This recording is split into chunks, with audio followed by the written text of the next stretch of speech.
Hello students, today we are going to start friction. Now what is friction? Previous video में हमने discuss किया था free body diagram. Free body diagram में हमने discuss किया था कोई भी ऑब्जेक्ट होता है पहले तो हमें उसमें आइडेंटिफाई करने होते हैं कि उसमें कितने नंबर ऑफ फोर्सेस एक्ट कर रही हैं। कोई ऑब्जेक्ट किसी सरफेस पर रखा हुआ है तो ऑब्जेक्ट का वेट mg डाउनवर्ड डायरेक्शन में वर्क करता है एंड वेट का reaction force normal reaction force upward direction में वर्क करता है। नॉर्मल रिएक्शन फोर्स सरफेस के परपेंडिकुलर होता है एंड कोई फोर्स F अप्लाई करके अगर ऑब्जेक्ट को पुल या पुश किया जाता है तो आपका ये फोर्स F एक्ट करता है किस डायरेक्शन में आप फोर्स लगा रहे हैं, जो कि आपका एक्सटर्नल फोर्स होता है।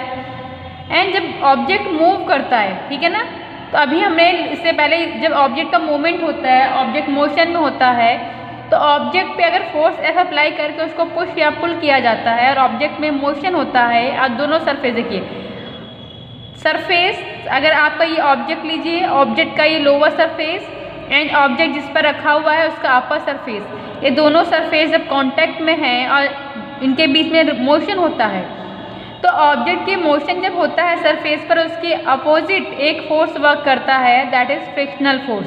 That force is frictional force. So what is force of friction or frictional force? Frictional force act when there will be relative motion between two surfaces. Frictional force एक contact force होता है। इससे पहले आपने 9th और 10th class में भी इसके बारे में पढ़ा है कि फ्रिक्शनल फोर्स कब आपका वर्क करता है, जब दो ऑब्जेक्ट एक दूसरे के कांटेक्ट में हो। देखिए ऑब्जेक्ट अगर कांटेक्ट में है तो ही आपका ये फ्रिक्शनल फोर्स वर्क करता है। Frictional force work when there will be contact between two surfaces and जब दो सरफेस के बीच में कांटेक्ट रहे और उनके बीच में रिलेटिव मोशन होता है, मीन्स एक ऑब्जेक्ट दूसरे सरफेस के ऊपर, एक ऑब्जेक्ट का लोअर सरफेस दूसरे ऑब्जेक्ट के अपर सरफेस के ऊपर मूवमेंट हो रहा है उसका, तो आपका मोशन की अपोजिट, आपका देखिए न्यूटन का थर्ड लॉ क्या है, for every action there will be equal and opposite reaction. जैसे वेट का रिएक्शन फोर्स आपका नॉर्मल रिएक्शन फोर्स हुआ, ठीक है, अब फोर्स आप F अप्लाई कर रहे हैं तो आपका क्या होगा, इसका भी एक रिएक्शन फोर्स होगा, that will B frictional force. So frictional force opposes the relative motion between two surfaces. जब दो सरफेस हो उनका आपस में कांटेक्ट हो और एक ऑब्जेक्ट दूसरे के ऊपर मूव करता है तो मोशन के अगेंस्ट, जो ऑब्जेक्ट का मोशन होता है उसके अगेंस्ट जो एक अपोजिट फोर्स वर्क करता है, that force known as force of friction and frictional force. Now this frictional force is of two type. आपका फ्रिक्शनल फोर्स दो तरह का होता है, sliding friction and rolling friction. Now what is sliding friction and rolling friction? कोई object अगर when object slide over another body, जब एक ऑब्जेक्ट दूसरे ऑब्जेक्ट के ऊपर, दूसरे बॉडी के ऊपर स्लाइड करता है तो स्लाइड की कंडीशन पे जो आपका फोर्स ऑफ फ्रिक्शन वर्क करता है, that friction known as sliding friction. And object अगर सरफेस के ऊपर क्या कर रहा है, रोल कर रहा है, रोल करना समझते हो ना, आपका रोटेशनल मोशन भी वहाँ पे होता है। When object there will be rolling of object on another body, then that kind of frictional force will known as rolling friction. Now what is sliding friction? Sliding friction आपको पता चल गया है कि sliding friction क्या होता है, कोई ऑब्जेक्ट है उसके ऊपर दूसरा ऑब्जेक्ट क्या करता है, स्लाइड करता है, ठीक है। Now sliding friction is of two type, static friction and kinetic friction. Now what is static friction and kinetic friction क्या होता है? Static friction means static friction will work when object will be at static condition, means when object will be at rest, it will tend to slide over the surface. Object rest पर है लेकिन ये कोशिश कर रहा है दूसरे surface के ऊपर स्लाइड करने का। Sliding friction is of two type, static friction and kinetic friction. ये फोर्स आपका ऑब्जेक्ट है, ये इस सरफेस के ऊपर रखा गया है, ठीक है। ऑब्जेक्ट का वेट mg डाउनवर्ड डायरेक्शन में, नॉर्मल रिएक्शन फोर्स आपका सरफेस के परपेंडिकुलर अपवर्ड डायरेक्शन में है और ये फोर्स F अप्लाई करके आप इस ऑब्जेक्ट को मोशन में लाना चाह रहे हो। पहले ये ऑब्जेक्ट रेस्ट की कंडीशन में है, रेस्ट मतलब स्टैटिक कंडीशन पे, static means object will be at rest, static condition पे है, ठीक है। तो देखिए आप इसमें फोर्स आप अप्लाई कर रहे हैं तो ऐसा नहीं कि आपने फोर्स अप्लाई किया तुरंत ऑब्जेक्ट में मूवमेंट स्टार्ट हुआ, नहीं, पहले ये ट्राई करेगा कि मोशन में आए। अभी ये मोशन में आने की कोशिश कर रहा है लेकिन अभी पूरी तरह से मोशन में नहीं आया है। तो जब ऑब्जेक्ट आपका रेस्ट में आप फोर्स अप्लाई कर रहे हैं, मोशन नहीं हो रहा है, उस टाइम पे जो आपका फ्रिक्शनल फोर्स होगा that will be static friction. इसको आप एफ एस से रिप्रेजेंट करते हैं, ठीक है। और अगर ये ऑब्जेक्ट मूवमेंट में आ गया, ऑब्जेक्ट ने मूवमेंट करना स्टार्ट कर दिया, जब ऑब्जेक्ट में मूवमेंट होना स्टार्ट हो गया तो मूवमेंट के बाद जो ऑब्जेक्ट का फ्रिक्शनल फोर्स वर्क करेगा that will B kinetic friction, that is Fk। ठीक है, Fs समझ में आया? Fs means static friction, Fk is kinetic friction. Object rest पर है, कोई और सरफेस है उस पर ये ऑब्जेक्ट है, ठीक है, पहले ऑब्जेक्ट में फोर्स आप अप्लाई करें लेकिन ऑब्जेक्ट रेस्ट पर है, ये कोशिश कर रहा है मोशन में आने का, ठीक है। जब ऑब्जेक्ट रेस्ट में स्टैटिक कंडीशन पे है उस टाइम पे जो फ्रिक्शनल फोर्स वर्क करेगा that will be static friction, ठीक है। अब क्या हो जाएगा, जब ऑब्जेक्ट ने मोशन करना स्टार्ट कर दिया, ऑब्जेक्ट में मूवमेंट स्टार्ट हो गया, उस टाइम पे जो आपका अपोजिट फोर्स वर्क करेगा that will B kinetic friction Fk, ठीक है। ऑब्जेक्ट है, ऑब्जेक्ट में फोर्स अप्लाई कर रहे हो तो पहले तुरंत ही तो आपका ऑब्जेक्ट मूवमेंट करना स्टार्ट नहीं हो जाएगा, ऑब्जेक्ट रेस्ट पर है, आपका फोर्स F अप्लाई करके आप ऑब्जेक्ट को मूव कराना चाह रही हो, तो जो ऑब्जेक्ट रेस्ट में है आप फोर्स F अप्लाई कर रहे हो, फोर्स F से ऑब्जेक्ट को पुल कर रहे हो, उस समय जो आपका फ्रिक्शनल फोर्स वर्क करेगा opposite to the applied force F that will be static frictional force, ठीक है। एंड अब देखिए आपने फोर्स लगाया, एक ऐसी लिमिट आएगी, ऑब्जेक्ट रेस्ट पर है, आप ऑब्जेक्ट को फोर्स F अप्लाई करके उसको पुल कर रहे हो, ठीक है। अभी इसने मोशन करना स्टार्ट नहीं किया है, लेकिन एक लिमिट होगा, ये Fs जो है, ये Fs एक मैक्सिमम लिमिट तक जाएगा, इसकी वैल्यू इंक्रीज करेगी, एक ऐसी लिमिट आएगी जब आपका ये जस्ट इसमें काइनेटिक मोशन स्टार्ट होगा, तो ऑब्जेक्ट रेस्ट पर है और ऑब्जेक्ट की एक मैक्सिमम कंडीशन आएगी, इससे ज़्यादा फोर्स अप्लाई करोगे तो तुरंत आपका ऑब्जेक्ट क्या आ जाएगा, मोशन में आ जाएगा। तो मीन्स आपका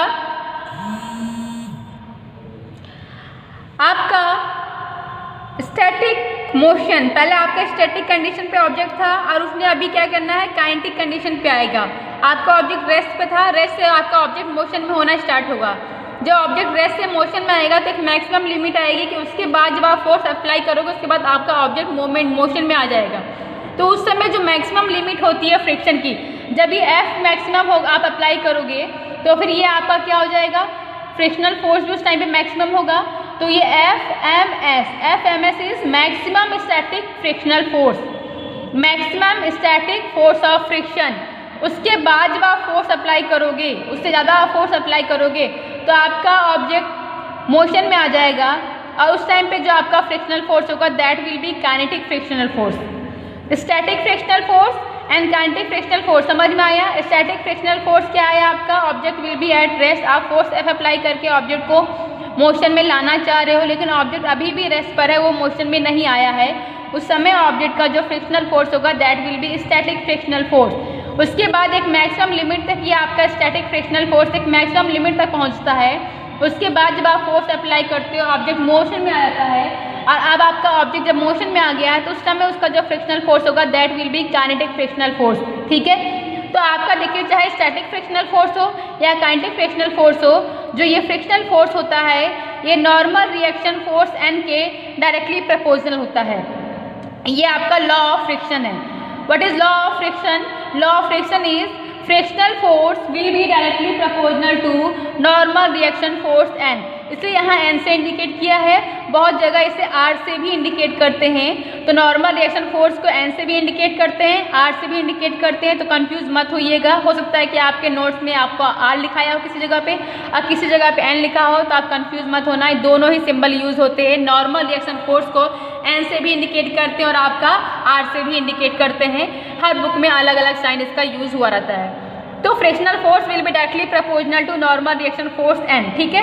अब जब आप प्रोपोर्शनलिटी का साइन हटाओगे तो आप यहाँ पे क्या करोगे, इक्वल का साइन लगाओगे तो एक कांस्टेंट यूज करोगे and that constant mu S, यहाँ पे हम यूज करेंगे constant mu S and this constant mu S is known as coefficient of friction and S है तो means coefficient of static friction.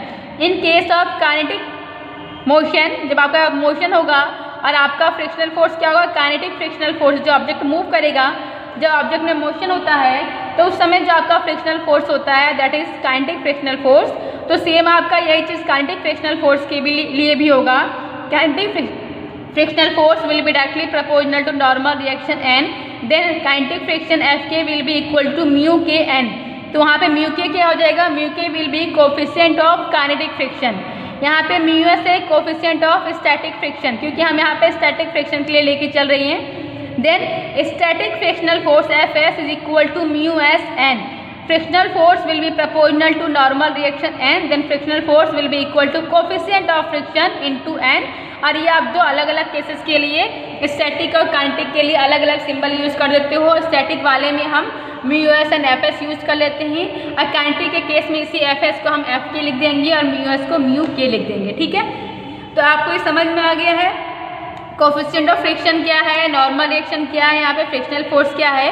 तो देखिए कुछ भी नया नहीं है, इससे पहले तक हमने फ्री बॉडी डायग्राम में तीन चीज़ें पढ़ी थी कि आपका ऑब्जेक्ट का वेट डाउनवर्ड डायरेक्शन पे है, नॉर्मल रिएक्शन फोर्स सरफेस के परपेंडिकुलर आपका नॉर्मल रिएक्शन फोर्स n है, F फोर्स अप्लाई कर रहे हो आप। ठीक है, तो अब जब मोमेंट होगा या जो आप फोर्स अप्लाई कर रहे हो, एक्सटर्नल फोर्स जो अप्लाई हो रहा है उसके अगेंस्ट एक फ्रिक्शनल फोर्स वर्क करता है and that is Fs, and this frictional force will be directly proportional to normal reaction n, और वहाँ से हमें कांस्टेंट मिल जाएगा कोएफिशिएंट ऑफ फ्रिक्शन म्यू।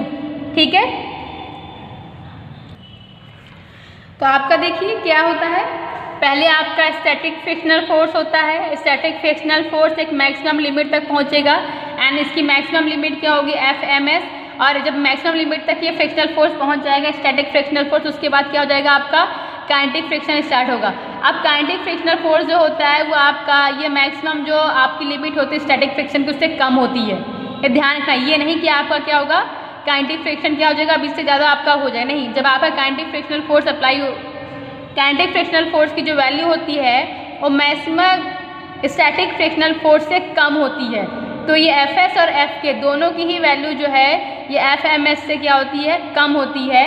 तो इसका अगर आप ग्राफ बनाना चाहें इस फ्रिक्शनल फोर्स का, तो पहले ये स्टैटिक फ्रिक्शन एक मैक्सिमम लिमिट तक पहुंचता है, ये आपके मैक्सिमम लिमिट Fms तक ये पहुंचता है फ्रिक्शनल फोर्स। उसके बाद जब मोशन स्टार्ट होता है तो फिर आपका ये क्या होता है, ये फ्रिक्शनल फोर्स कम होने लगता है, that is kinetic frictional force. तो काइनेटिक फ्रिक्शनल फोर्स हो या इधर स्टैटिक फ्रिक्शनल फोर्स हो, दोनों की वैल्यू ये Fms से क्या होती है, कम होती है। और फ्रिक्शनल फोर्स की, स्टैटिक फ्रिक्शनल फोर्स की जो मैक्सिमम लिमिट है उसे कहते हैं Fms। Okay, now next term is angle of friction and angle of repose. आपको समझना है what is angle of friction and what is angle of repose. तो एंगल ऑफ फ्रिक्शन क्या होता है, तो देखिए आपके यहाँ पे जो इससे प्रीवियस डायग्राम हमने फ्री बॉडी डायग्राम देखा था, तो हमारे यहाँ पे चार फोर्स थे। आपका ऑब्जेक्ट का जो मास mg डाउनवर्ड डायरेक्शन में था, ठीक है, नॉर्मल रिएक्शन फोर्स ये n था, और आपने यहाँ फोर्स F अप्लाई किया था और फोर्स F के against frictional force Fs work कर रहा था। ओके, तो देखिए अगर आप यहाँ पे देखिए सब क्या फोर्स हैं, और अगर आप फ्रिक्शनल फोर्स और नॉर्मल रिएक्शन फोर्स का रिजल्टेंट निकालें, वेक्टर पढ़ा हुआ है, वेक्टर में हम रिजल्टेंट निकालते थे, हमारा वेक्टर क्या होता था, देखिए अगर आपका ये वेक्टर A है और ये वेक्टर B है, ठीक है, तो इसका इस तरह से रिजल्टेंट R हम ड्रॉ करते थे कि नहीं करते थे, पैरेललोग्राम मेथड से। तो पैरेललोग्राम मेथड से आप रिजल्टेंट R निकालते थे, एक ट्रायंगल मेथड भी था। तो उसी तरीके से देखिए फोर्स आपका एक वेक्टर क्वांटिटी होता है, और ये फ्रिक्शनल फोर्स और आपका ये नॉर्मल रिएक्शन फोर्स, इन दोनों का अगर रिजल्टेंट हम ले R, यहाँ पे R से इंडिकेट किया है। अगर आप नॉर्मल रिएक्शन फोर्स को R से इंडिकेट करेंगे तो फिर आप इसे किसी और टर्म से इंडिकेट कीजिएगा, वरना ये R और R सेम हो जाएगा। ठीक है, नॉर्मल रिएक्शन फोर्स को भी R से इंडिकेट करते हैं। मैंने यहाँ पे N इसीलिए यूज़ किया है ताकि अगर मैं रिजल्टेंट को R से इंडिकेट करूँ तो आपको कन्फ्यूजन ना हो। ठीक है, यहाँ पे R जो है ये नॉर्मल रिएक्शन फोर्स और फ्रिक्शनल फोर्स का रिजल्टेंट है। तो देखिए फ्रिक्शनल फोर्स और नॉर्मल रिएक्शन फोर्स के रिजल्टेंट और नॉर्मल रिएक्शन फोर्स के बीच में जो एंगल होता है, that angle known as angle of friction. What is angle of friction? Angle of friction कैसे डिफाइन करेंगे आप? Angle of friction is the angle between the resultant of force of friction and normal reaction and normal reaction force. Normal reaction force and और frictional force F के resultant R और normal reaction force के बीच में जो angle बनता है, that angle known as angle of friction. And यहाँ पे इसको इंडिकेट किया गया लैम्डा से। Now angle of friction lambda will be, how you will find the value of lambda. तो देखिए ये आपका रिजल्टेंट है R है, तो आप वेक्टर वाला फॉर्मूला अप्लाई करेंगे, A² R²। रिजल्टेंट का फॉर्मूला क्या होता है? अगर आपका रिजल्टेंट R है तो R के लिए फॉर्मूला क्या होता है? दो वेक्टर्स का देखिए, रिजल्टेंट वेक्टर A है, वेक्टर B है, उसका रिजल्टेंट ये R है, तो इन दोनों के लिए फॉर्मूला क्या होता है? R will be equal to √A² plus B² plus 2AB cos theta. ये फॉर्मूला होता था कि नहीं होता था? तो सेम रूल हम यहाँ पर अप्लाई करेंगे, और जब यहाँ पे हम इस रूल को लगाएंगे तो देखिए यहाँ पे इसका रिजल्टेंट R² यहाँ पे एंगल क्या है आपका 90 डिग्री हो जाएगा। एन और एफ के बीच में आपका एंगल कितना 90 डिग्री है। देन जो कॉस वाला टर्म होगा 0 हो जाएगा और आपके पास फॉर्मूला आ जाएगा R square will be equal to N square plus F S square frictional force square. Then R will be equal to under root N square plus F S square. जो आपका vector के लिए law है resultant of two vector, same हमने formula apply किया, लेकिन यहाँ पे थीटा क्या हो जाएगा, एफ एस और एन के बीच में थीटा क्या है 90 डिग्री है, इसलिए कॉस वाला टर्म 0 हो जाएगा। और आपका फॉर्मूला होता है, देखिए अब आपको यहाँ निकालना है टेन थीटा है, टेन लैम्डा निकालिए। तो टेन थीटा इक्वल टू क्या होता है, perpendicular by base. Tan theta equal to क्या होता है, परपेंडिकुलर बाई बेस। इसके लिए परपेंडिकुलर एंगल के सामने जो आपका होता है परपेंडिकुलर होता है, वो आपका यहाँ से एफ एस के इक्वल हो जाएगा। Then F S by N base, base आपका ये टर्म हो जाएगा normal reaction force N. Then tan lambda will be equal to F S by N, and F S हमने मैक्सिमम वैल्यू लिया, हम लोग मैक्सिमम वाला केस लेके चल रहे हैं, ठीक है। Then tan lambda equal to F S by N. Now frictional force F, frictional force F equal to क्या होता है, mu N. Frictional force F S equal to mu N formula होता है। हमने फ्रिक्शनल फोर्स के लिए value रख दिया है mu N divided by N, और यहाँ पे म्यू एन, तो यहाँ पे मैक्सिमम केस के लिए लेके चलेंगे म्यू एम एस। तो देखिए एन और एन कैंसिल आउट हो जाएगा। Then tan lambda will be equal to mu M S. Mu M S means coefficient of maximum static friction, coefficient of maximum static friction means angle of lambda. अगर आपसे angle of friction lambda की वैल्यू निकालें, then angle of friction lambda will be equal to 10 inverse coefficient of maximum static friction. ये बहुत ही important relation आपको ध्यान रखना है। तो जो कोफिशिएंट ऑफ फ्रिक्शन होगा उसकी जो मैक्सिमम वैल्यू होगी that will be equal to 10 of angle of friction. Here lambda is angle of friction. Now what is angle of friction? Angle of friction is the angle between resultant of force of friction and normal reaction force and normal reaction force. Normal reaction force और force of friction के resultant और normal reaction force के बीच का जो angle होता है that is known as angle of friction. Now next topic is angle of repose. What is angle of repose? Angle of repose को आपका अल्फा से या थीटा से भी इंडिकेट करते हैं। तो यहाँ पे देखिए एंगल ऑफ रिपोज क्या होता है। एंगल ऑफ रिपोज देखिए, अगर हमारे पास एक क्या इंक्लाइंड प्लेन है, हमारे पास क्या एक इंक्लाइंड प्लेन है, और इस इंक्लाइंड प्लेन में क्या कर दिया आपने, किसी ऑब्जेक्ट को प्लेस कर दिया, ठीक है।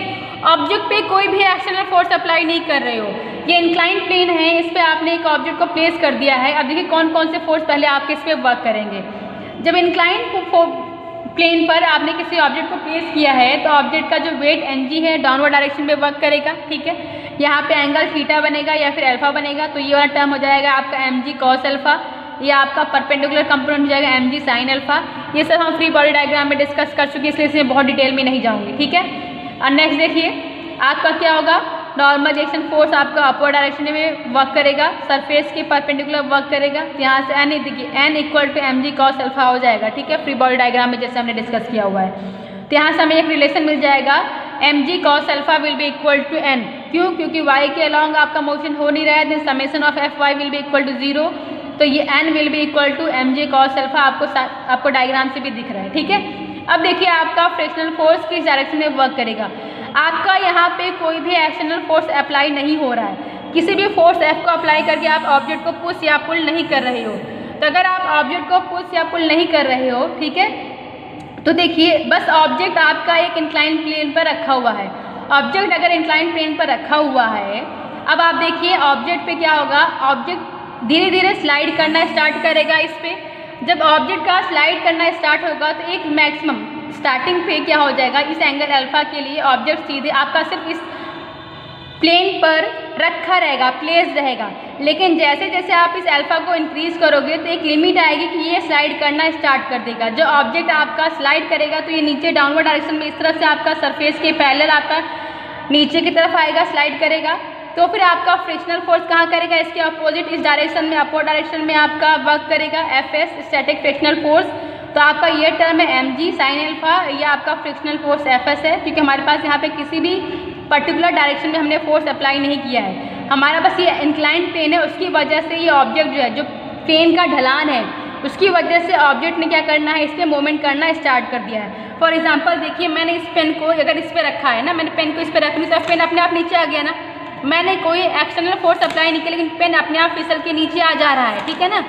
तो वो एंगल की वो वैल्यू जिसके लिए ये आपका ऑब्जेक्ट का इस प्लेन पर इंक्लाइनेशन या स्लाइडिंग, इस इंक्लाइन प्लेन पर ऑब्जेक्ट का स्लाइडिंग स्टार्ट होता है, ऑब्जेक्ट जस्ट स्लाइड करना स्टार्ट करता है, वो एंगल ऑब्जेक्ट, अगर अभी मैं इसको, जो मैंने ये मेरे पास एक कार्डबोर्ड है, ठीक है, इस बोर्ड के ऊपर इसको मैं अगर हॉरिजॉन्टल रख दूँ और इसका एंगल जो है प्लेन एंगल ऑफ इंक्लाइनेशन कम कर दूँ और तब शायद मैं इसके ऊपर पेन रखूँगी तो पेन क्या करेगा, स्लाइड नहीं करेगा। एक पर्टिकुलर एंगल है जब ये पेन स्लाइड करना स्टार्ट करेगा इस इंक्लाइन प्लेन के ऊपर, तो जिस पर्टिकुलर एंगल के लिए ऑब्जेक्ट का स्लाइडिंग स्टार्ट होता है इस प्लेन पर, that particular angle known as angle of repose. और उस केस में क्या हो जाएगा, this N will be equal to mg cos alpha and Fs frictional force Fs will be equal to mg sin alpha. ठीक है, तो देखिए अगर आप इसको sin अल्फा tan अल्फा इसको इससे डिवाइड कीजिए, then mg sin alpha divided by mg cos alpha will be equal to Fs by n, mg और mg कैंसिल आउट हो जाएगा। Then sin theta by cos theta का formula क्या होता है, tan theta, then tan alpha, यहाँ पे हमने अल्फा लिया हुआ है, इसे थीटा से भी इंडिकेट करते हैं। Then tan alpha will be equal to Fs by n, और f के लिए फॉर्मूला क्या होता है, f equal to mu N होता है, f की वैल्यू पुट करोगे आप म्यू एन तो n कैंसिल आउट जाएगा, आपका सिमिलरली म्यू आ जाएगा, जैसे आपका इससे ऊपर वाले क्वेश्चन में हुआ था, म्यू आएगा। अब म्यू इक्वल टू क्या होता है, tan lambda means cos tan alpha equal to tan lambda means alpha is equal to lambda. यहाँ पे लैम्डा क्या होगा, lambda is angle of friction. तो इस तरह से angle of repose will be equal to angle of friction. आपका ये देखिए वैल्यूज पुट करा है इसमें, जब वैल्यूज पुट करोगे तो आपको यहाँ से क्वेश्चन में आ जाएगा कि angle of repose will be equal to angle of friction, alpha will be equal to lambda. तो ये जो इंपॉर्टेंट पॉइंट्स हैं, इंपॉर्टेंट डेरिवेशंस थे, वो हमने डिस्कस कर लिया है। इसके अलावा इसकी जो एप्लीकेशंस हैं और जो कुछ अदर टॉपिक्स हैं, अगर आपको ये समझ में आ गया तो वो आप इजीली खुद से रीड करेंगे तो आपको समझ में आ जाएगा। मेन इंपॉर्टेंट टॉपिक्स यही हैं आपके, और एग्जाम में क्वेश्चंस भी इन्हीं से बनते हैं, तो वो हमने डिस्कस कर लिया है। From next video we will start next unit, work, energy and power. Thank you.